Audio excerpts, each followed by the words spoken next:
Hari ini kita akan belajar kembali kebenaran firman Tuhan. Kita akan buka di Amsal pasal yang ke-12 mulai ayat yang ke-15. Jalan orang bodoh lurus menurut anggapannya sendiri. Berapa banyak orang benar menurut anggapannya sendiri? Merasa pintar, merasa hebat, merasa mampu, merasa kaya, merasa punya duit. Dia bisa melakukan segala sesuatu dan dianggapnya semuanya benar. Bahkan orang yang miskin pun, yang gak punya apa-apa pun kadang merasa dirinya benar. Ini orang-orang yang tegar tengkuk dan keras kepala. Apalagi orang-orang yang susah dinasihatin, ditegur. Memang aku maunya begini kok, pokoknya begini.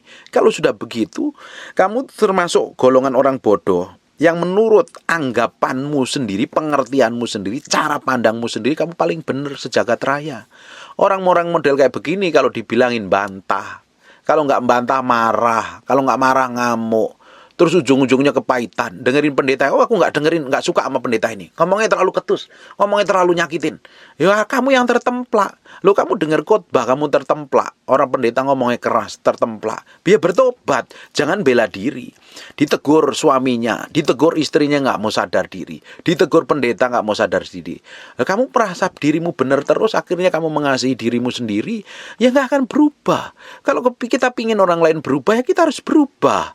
Pingin pasanganmu berubah, kamu harus berubah. Kalau nggak bakalan bisa berubah. Sudah dengar firman, sudah dikonselingin, sudah didoain, tapi kamu nggak mau berubah, sampai kapanpun juga pasanganmu juga akan berubah. Ambil keputusan, bersikap benar, bertindak benar. Jangan menjadi orang yang bodoh, lurus dalam anggapannya sendiri. Semua tindakannya dipikir paling benar sejagat raya, paling kudus, paling suci. Dia berhak menghakimi orang lain, dia berhak menilai orang lain, berhak menyalah-nyalahkan orang lain. Karena nganggep dirinya benar, lurus menurut pengertiannya sendiri. Orang-orang model kayak begini nih, dia bleke bukan main, kuwetusnya bukan main, gampang tersinggungan, gampang marah, gampang ngamuan. Jangan berteman sama orang model kayak begini, kamu akan tersakiti. Kalau saya ngonselingin orang-orang model kayak begini, ini saya hanya dengerin aja. Kalau dia nggak mau bertobat, tak tinggalin. Percuma toh orang perut bener cara pandangnya sendiri. Kita itu nggak bisa pakai cara pandang kita sendiri, kita nggak bisa pakai pengertian kita sendiri. Kita harus pakai pengertian firman Allah. Kita harus patokannya kebenaran kerajaan Allah. Itu yang harusnya kita hidupin. Tapi kalau kita ini merasa benar kita sendiri, kita akan jadi orang yang benar-benar rangkul. Udah salah ditegur, pasti bela diri. Pasti nutupin kesalahannya dengan marah, dengan ngamuk, nggak terima, cari kambing hitam dan lain sebagainya. Kalau sudah seperti itu, didapatin seperti itu, hati kita busuk, mulut kita jahat, kelakuan kita tidak berkenan di hadapan Tuhan. Kita kan mau hidup berkenan di hadapan Tuhan. Kita kan yang kita kejar perkenanan Tuhan. Kita mau habiskan sisa waktu kita dulu menjadi berkat bagi banyak orang. Menjadi berkat buat suami kita, menjadi berkat buat istri kita, menjadi berkat buat anak-anak kita, menjadi panutan dan teladan. Nah, kita yang harus melakukan firman dulu. Kita yang harus melakukan firman. Bapak Ibu bisa dengerin khotbah pendeta yang paling hebat sekalipun, paling urapan sekalipun, paling memiliki pewahyuan yang sekalipun. Tapi kalau engkau nggak lakukan apa yang diajarkan, apa yang dikhotbahkan, engkau nggak akan ngalamin apa-apa loh. Itu dimulai dengan hati yang mau berubah. Orang yang benar menurut anggapannya sendiri ini nggak mau berubah. Dia nggak mau terima masukan, dia nggak mau terima nasihat. Pokoknya jalan aja, pokoknya kalau udah ngomong pokoknya, ini orang-orang bahaya, ini orang kayak begini. Pasti mekukuan, itu bahasa Jawa, benernya sendiri, dan kerasnya bukan main. Kalau engkau itu orangnya bertobat loh. Kalau engkau dengerin nasihat istrimu nggak mau, kamu jadi orang yang bodoh. Karena benar menurut cara pandangmu. Dengerin perkataan istrimu. Kalau engkau juga nggak bisa ditegur suamimu, kamu juga termasuk golongan orang bodoh. Kamu benar menurut cara pandangmu sendiri. Semua teguran, nasihat, itu baik buat kita. Belajar kita. Saya seringkali ditegur orang, saya terima sebagai masukan. Kalau tegurannya saya ini salah ditegur, ya saya berubah, bertobat. Tapi kalau saya benar ditegur, ya anggap aja itu masukan buat saya. Saya tetap menghargai. Kita harus memiliki respon hati yang lembut, mau diubah Tuhan, mau berubah, mau belajar terus, disempurnakan menjadi seperti yang Tuhan mau. Jangan benar menurut cara pandangmu sendiri. Nanti mulutmu ketus, kelakuanmu jelek, hidupmu gak jadi berkat, malah jadi batu sandungan. Jalan orang bodoh lurus menurut dalam anggapannya sendiri. Jalan orang bodoh lurus dalam anggapannya sendiri. Tetapi siapa mendengarkan nasihat, ia bijak. Orang yang gampang mau dengerin nasihat, dengerin masukan, dengerin omongan orang lain yang menasihatin, itu bagus sekali loh. Akan menjadi lebih bijaksana, lebih bertindak hati-hati, nggak mau sembrono lagi, nggak mau ngawur lagi. Kita akan lihat di ayat pertamanya. Siapa mencintai didikan? Siapa yang mencintai didikan? Adalah orang-orang yang membuka hatinya untuk dapat pengertian dan pewahyuan. Semakin dalam memiliki kebijaksanaan. Orang yang mencintai didikan, mencintai pengetahuan, ini adalah orang-orang yang baik dikenan Tuhan. Tetapi siapa yang membenci teguran adalah dungu. Bayangin, orang yang gampang ditegur marah, nggak terima, nyerang balik, jelekkan balik. Orang-orang kayak begini adalah orang yang dungu. Orang dungu itu nggak punya pengertian, nggak punya hikmat. Atau stupid, atau bisa dibilang itu orang yang nggak memiliki daya pikir lagi.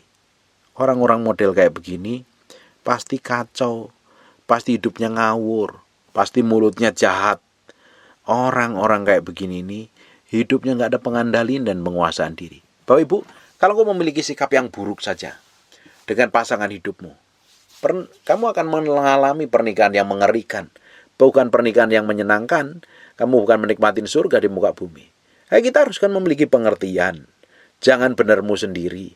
Segala sesuatu kan perlu diomongin. Segala masalah di muka bumi ini tuh nggak ada yang nggak bisa diomongin. Nggak ada yang nggak ada jalan keluarnya. Semuanya ada jalan keluarnya. Semuanya ada solusinya. Lu bagian kita ini sebagai orang percaya, jangan benar menurut cara pandang kita. Ngikutin cara pandang Tuhan. Belajar banyak. Saya berdoa Bapak Ibu yang rajin mendengarkan apa yang saya sampaikan. Apalagi dengerin hamba bantuan khotbah yang lain yang lebih bagus. Banyak sekali. Bapak Ibu bisa dengerin. Hidupmu akan penuh kebijaksanaan. Tambah memiliki hikmat. Bisa berubah semakin menjadi serupa segambar dengan Tuhan. Kalau hari ini masih kacau hidupnya, masih berantakan, masih benernya sendiri, kerasnya bukan main, gampang emosian, gampang marah. Nah orang-orang kayak begini kan gak jadi berkat nih. Bagaimana mungkin bisa jadi berkat? Coba kita akan lihat ya di ayat 16 nih. Ayat 15-nya, jalan orang bodoh lurus dalam anggapannya sendiri, tapi siapa yang mendengarkan nasihat ia bijak. Di ayat 16-nya, bodohlah yang menyatakan sakit hatinya seketika itu juga. Tetapi bijak mengabaikan cemooh. Kenapa kok bodoh gampang menyatakan sakit hati? Karena menurut anggapannya sendiri benar. Ketika ditegur nggak terima, marah, terus akhirnya ngamuk-ngamuk, nggak jelas sekali. Orang-orang model kayak begini akhirnya kan bikin problem. Kalau kita ini dengan gampang sakit hati ketika dengar perlakuan orang lain, sikap orang lain, tindakan orang lain, itu artinya kita nggak ada pengendalian diri sama sekali loh. Kita akan menjadi orang yang ngawur sekali, gampang emosian, gampang meledak-ledak, gampang ngomong kasar, sedikit tersinggung. Kalau nggak tersinggung, sensitif, minder. Loh kamu itu ngikut siapa? Loh masa ikut Tuhan kok kayak begitu? Berarti ada yang salah dalam hidupmu. Serahin semuanya kepada Tuhan, berubah, bertobat seperti yang Tuhan mau. Jangan jalan seenak perutmu sendiri. Ngikut Tuhan, senengin hati Tuhan. Saya berdoa Bapak Ibu, semakin kau kenal firman, ngerti kebenaran, kelakuanmu berubah, sikapmu berubah. Karena banyak orang Kristen yang ngaku ibadah di gereja, kelakuannya nggak mencerminkan firman sama sekali. Kelakuannya busuk, tetap jahat, tetap membeda-bedakan orang, tetap membedakan yang kaya dan miskin, tamak, serakah, najis, kotor, penuh kepahitan, kepalsuan, keras kepala, keras hati. Loh kalau gereja bertahun-tahun masih seperti itu, ada yang perlu dipertanyakan. Sungguh menyembah Tuhan atau menyembah diri sendiri? Orang yang menganggap Tuhan sebagai raja yang memerintah dalam hidup kita, kita tuh jalan mau Tuhan, bukan jalan mau kita. Tapi banyak orang nggak mau nganggap Tuhan sebagai raja dan memerintah dalam hidupnya. Dia nganggap dirinya sendiri sebagai Tuhan. Tidak heran dia menjadi ganas dengan orang lain. Ketusnya dengan orang lain bukan main. Tindakannya kasar, sembrono, ngawur sekali.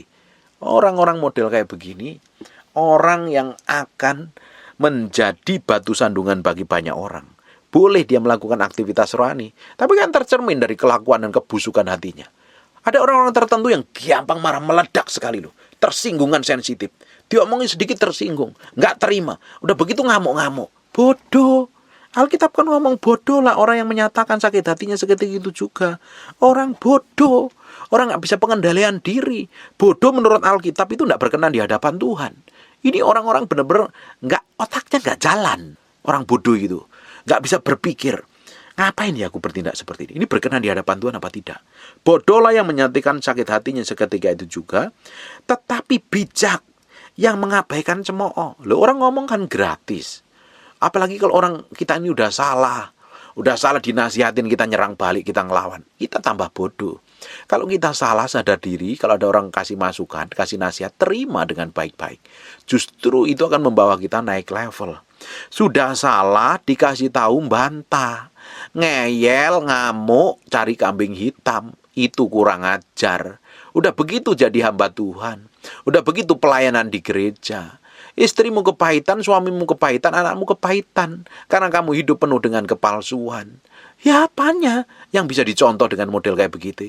Boleh sih nyembah Tuhan, boleh sih jadi WL, boleh sih khotbah, boleh sih jadi singer, pemain musik, boleh sih jadi pengerja atau apapun namanya, terlibat pelayanan di gereja. Tapi praktek hidupnya hari-hari, keras kepala, benernya sendiri, menangnya sendiri, hebatnya sendiri, menganggap rendah orang lain, gak menghormatin orang lain, gak menghormatin pasangan, gak menghargain pasangan, mulutnya jahat, gampang ngambek, tersinggungan, simpen kepahitan, busuk dan jahat hatinya. Percuma datang ke gereja, sekalian aja gak usah datang ke gereja. Udah begitu pelayanan, jadi aja orang jahat aja kalau udah tahu firman gak melakukan kebenaran. Kalau Bapak Ibu udah tahu firman, tapi gak melakukan, nggak mau praktek kebenaran, percuma sia-sia datang ke gereja.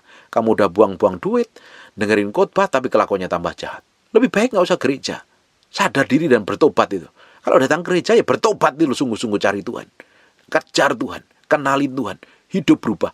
Orang yang ngaku Yesus sebagai Tuhan dan Raja dalam hidupnya, ngerti firman, dengerin firman, berubah, harus berubah. Mendekati menjadi serupa segambar dengan Tuhan. Firman yang Bapak Ibu dengarkan harus dipraktekkan jadi praktek hidup hari-hari loh. Percuma dengerin khotbah, ngumpulin pendeta yang hebat-hebat, yang urapan semuanya. Tapi hidupmu nggak berubah, kelakuanmu nggak berubah. Tetap kepahitan, tetap sakit hati, tetap minder, tetap benermu sendiri, tetap dihantui masa lalu. Berubah hari ini. Ambil keputusan untuk berubah. Kalau enggak, engkau akan tetap terbelenggu dan setan akan ketawa hidupmu. Orang ikut Yesus itu diberikan kemerdekaan. Di mana ada Roh Allah, di situ ada kemerdekaan. Bukankah Roh Allah tinggal di dalam hati kita? Dia menuntun kita, dia mengurapin kita. Harusnya hidup kita menikmatin kemerdekaan. Kita bisa enjoy, menikmatin hidup bahagia, berjalan bersama Tuhan, sekalipun di dalam lembah kekelaman, sekalipun dalam kekurangan, kita enjoy. Karena di mana ada Roh Allah, di situ memerdekakan kita dari belenggu. Di mana ada orang Kristen yang terbelenggu? Harusnya nggak ada. Tapi hari ini banyak orang Kristen terbelenggu. Fisiknya di gereja, pikirannya terbelenggu, kelakuannya terbelenggu, bahkan jadi kepanjangan mulut setan, jadi kepanjangan pekerjaan tangan setan. Karena nggak mau berubah dan bertobat. Ambil keputusan hari ini. Berubah dan bertobat. Orang berpikir kalau sudah terima Yesus semuanya beres. Kamu bisa melakukan apa saja dan masuk surga. Gigit jari kamu.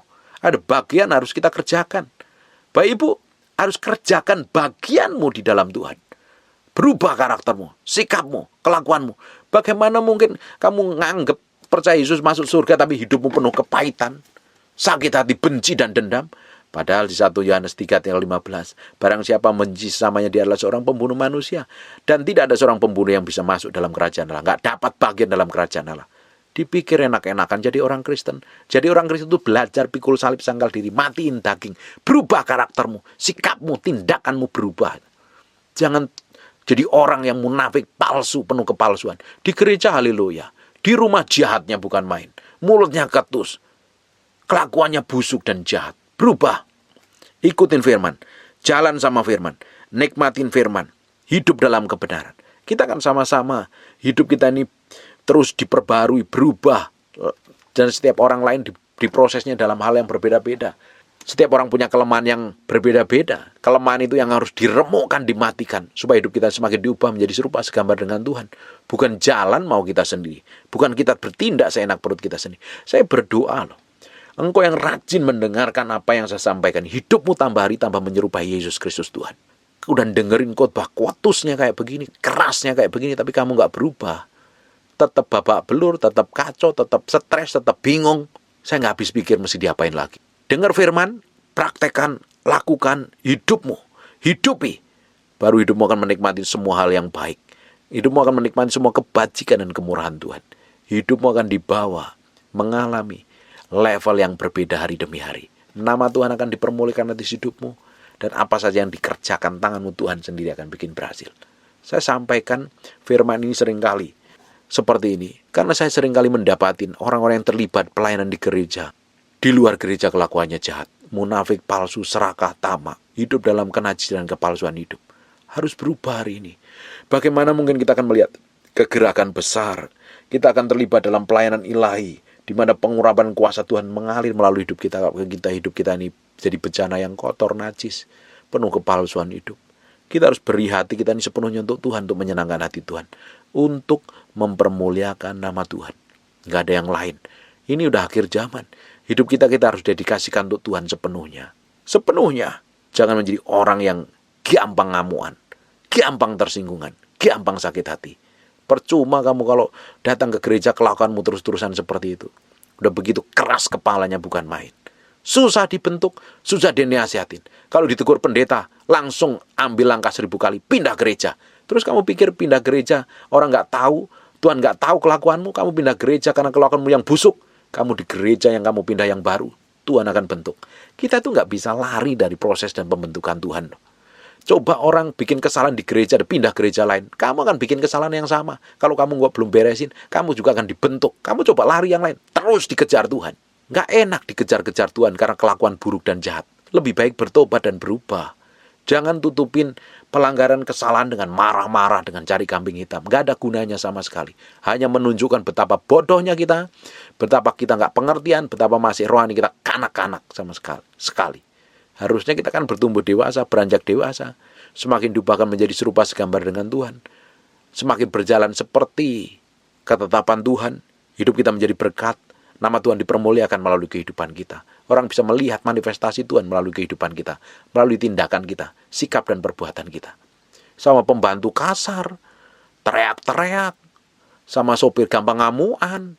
Udah begitu rajin ibadah, rajin persekutuan doa. Sopirnya yang nganterin datang ke gereja. Sopirnya dalam hati bilang, bohong aja, tuh mulutnya jahat tuh. Gaji udah dipending-pending. Kalau kita bersikap seperti itu, orang yang harusnya kenal Tuhan melalui hidup kita bisa kepahitan. Bisa jadi batu sandungan kita malahan. Kita harus belajar berubah dalam segala hal. Berbuat baik itu tidak ditunjukkan kepada sesama orang Kristen di gereja itu. Coba sopir pembantumu, pegawaimu di rumah itu ngelihat Tuhan apa? Bosmu melihat Tuhan di dalam hidupmu apa tidak? Karakter Tuhan dalam hidupmu apa tidak? Ya percuma kita ibadah sana sini, tapi malah jadi batu sandungan. Mulut tetap jahat, kelakuan tetap busuk, hidup tambah ngawur dan berantakan. Hari ini saya berdoa Roh Kudus templak hatimu, dan kau bisa ambil keputusan untuk hidup benar, ngikut Tuhan, jalan sama Tuhan, menikmati semua kebaikan Tuhan. Saya berdoa Roh Kudus secara ilahi berbicara dalam batinmu dan memberikan kemampuan, kekuatan untuk kamu bisa mengambil keputusan yang benar untuk mempermuliakan nama Tuhan. Amin. Sekarang tutup matamu, tutup Alkitabmu, kita berdoa. Bapa, terima kasih buat firman ini. Kami materaikan dengan darah anak domba Allah. Tuhan, buat hidup kami berubah. Firman ini nempel dalam batin kami, sampai kami praktekkan dalam kehidupan hari-hari. Hidup kami menyenangkan-Mu. Hidup kami mempermuliakan-Mu. Hidup kami mencerminkan kemuliaan Tuhan, sehingga orang di sekitar kami bisa melihat Tuhan.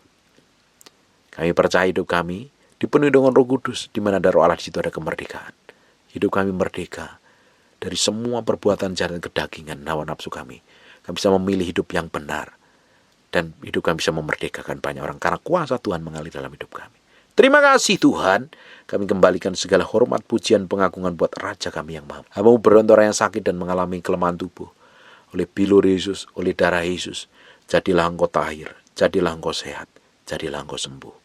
Anugerah dan kemurahan Tuhan melimpah-limpah atas hidupmu, mulai hari ini sampai selama-lamanya. Terima kasih Tuhan. Berkati semua yang rajin mendengar firman yang Hamba-Mu sampaikan.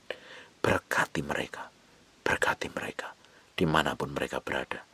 Tuhan berkati, hidupnya sertai, hidupnya ubahkan, bahwa terus masuk mengalami hubungan pribadi yang dalam dengan Tuhan. Jadi berkat dimanapun mereka berada. Dalam nama Yesus kami berdoa dan mengucap syukur. Haleluya. Amin. And God bless you. Jesus, I just want to die. Tuhan kan? Jesus, I just want to thank you. Thank you for being so good. Thank you for being so good. Hallelujah. Jesus, I just want to thank you. Jesus, I just want to thank you. Jesus, I just want to thank you. Thank you for being so good. Sekarang buka matanya. Dipenuhi kemuliaan, dipenuhi pujian.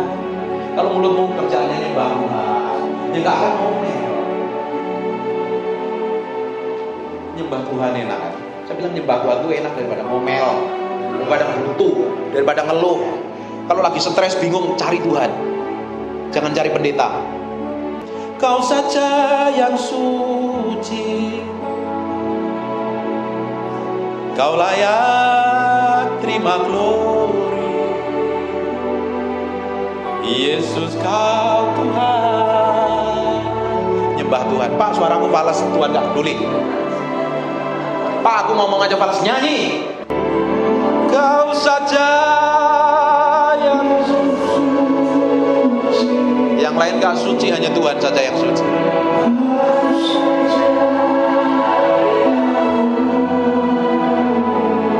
Haleluya. Terima glory. Yesus Tuhan.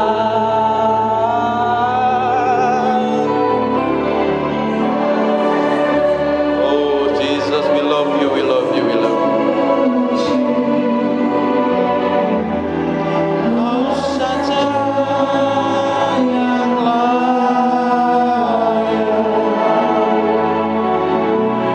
Kau layak terima glory. Yesus Kau Tuhan. Terima kasih Tuhan buat anugerah-Mu. Terima kasih Tuhan, kami sembah Engkau dalam kedahsyatan-Mu.